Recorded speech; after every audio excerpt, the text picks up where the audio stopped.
All right, so I received a question about the beef rib roast problem. You might have different numbers, but I'll just read mine. So you got to cook a roast, 23 minutes per pound is the cooking guidelines. The cooking temperature doesn't matter, it's not important here. It's asking how many hours should it take to cook a 5.17 pound roast. So a common question is, where do I start in a problem? So I want to speak to that for a little bit here. So the question I put in front of you is for starting a unit conversion or dimensional analysis problem, what type of value, measurement, number, what should I be starting out with? So I'm going to put two words into your mind for today: extensive properties versus intensive properties. And the long story short is you want to typically start most chemistry problems with an extensive property. So let me give a quick example. Let's say I had 3 different cubes of aluminum. Okay, small, medium, large.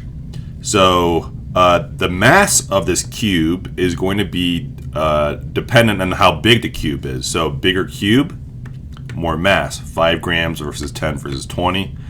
All right, and mass and volume are associated with each other. This 5 gram cube would have a volume of 1.85 cubic centimeters, 3.7 here, and then 7.41 over there. So you can see that the mass and volume increase, they change depending on the size of the material.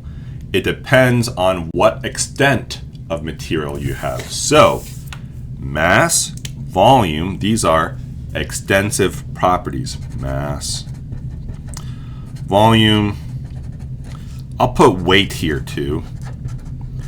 Mass and weight, they're technically not the same thing. They're often used in the same way though.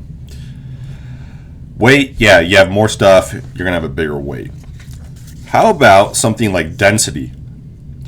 The size of the aluminum cube does not change aluminum's density, fundamentally being 2.70 grams per cubic centimeter. So that is inherent.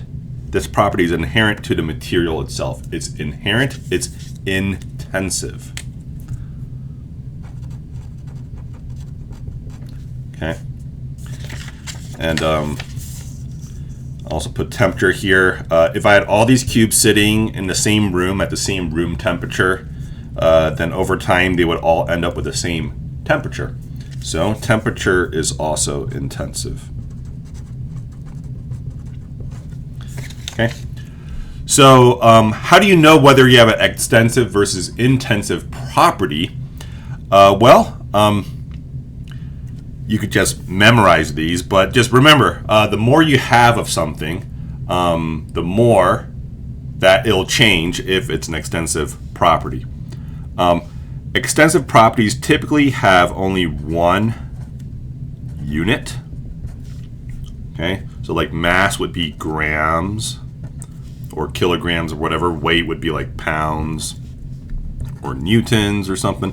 And then volume, would be liters, milliliters, but you'd only have like one unit.